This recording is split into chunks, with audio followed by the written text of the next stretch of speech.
There's no feeling more intense than starting over. If you deleted your homework the day before it was due, as I have, or if you left your wallet at home and you have to go back after spending an hour in the commute. If you won some money at the casino and then put all your winnings on red but it came up black. If you got your best shirt dry cleaned before a wedding and then immediately dropped food on it. If you won an argument with a friend and then later discovered that they just returned to their original view. Starting over is harder than starting up. If you're not ready for that, like if you've already had a bad day, then what you're about to go through might be too much. Feel free to go away and come back. I'll be here. Alright, thanks for coming with me on this trip. I'll understand if you have to take a break at any point. Just find a safe place to stop and quit the game. Don't worry, I'll save your progress always, even your mistakes. This game is a homage to a free game that came out in 2002 titled Sexy Hiking. The author of that game was Jazuo, a mysterious Czech designer who was known at the time as the father of B games. And B games are rough assemblages of found objects. Designers slap them together very quickly and freely, and they're often too rough and unfriendly to gain much of a following. They're built more for the joy of building them than as polished products. In a certain way, Sexy Hiking is the perfect embodiment of a B game.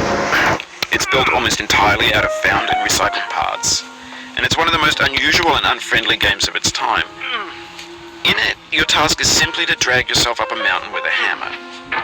And that act of climbing, in the digital world or in real life, has certain essential properties that give the game its flavor.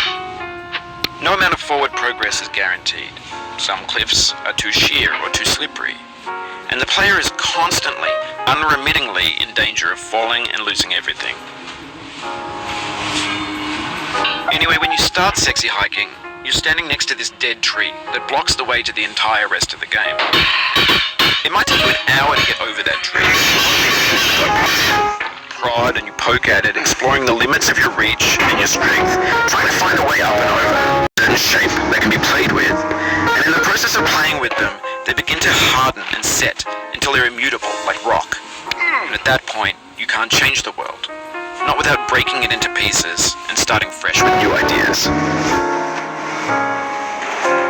For years now, people have been predicting that games would soon be made out of prefabricated objects, bought in a store and assembled into a world.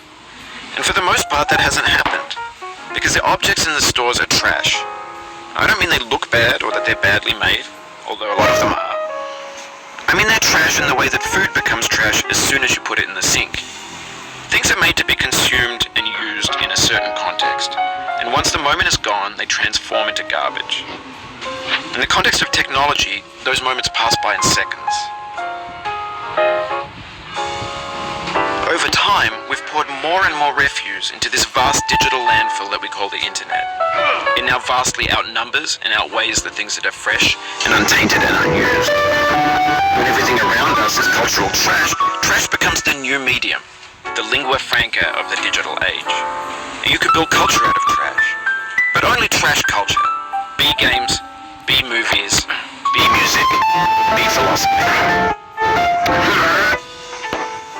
Maybe this is what digital culture is. A monstrous mountain of trash, the ash heap of creativity's fountain. A landfill with everything we ever thought of in it. Grand, infinite, and unsorted.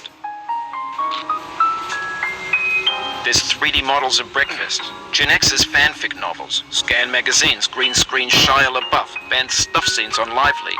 Facebook's got lifelike bots with unbranded adverts and candid shots of Kanye and Taylor Swift mashups, car crash epic failed GIFs, Russian dashcam vids, discussions of McRibs, discarded, forgotten, unrecycled, muddled, rotten, untitled. Everything's fresh for about 6 seconds, until some newer thing beckons, and we hit refresh. And there's years of persevering, disappearing into the pile, out of style, out of sight. In this context, it's tempting to make friendly content that's gentle, that lets you churn through it but not earn it. Why make something demanding if it just gets piled up in the landfill, filed in with the bland things? When games were new, They wanted a lot from you. Daunting you, taunting you, resetting and delaying you. Players played stoically. Now everyone's turned off by that. They want to burn through it quickly. A quick fix for the fickle. Some tricks for the clicks of the feckless. But that's not you. You're an acrobat. You could swallow a baseball bat. Now I know, most likely you're watching this on YouTube or Twitch, while some dude with 10 million views does it for you. Like a baby bird being fed chewed up food. That's culture too. But on the off chance that you're playing this, what I'm saying is, trash is disposable, but maybe it doesn't have to be approachable. What's the feeling like?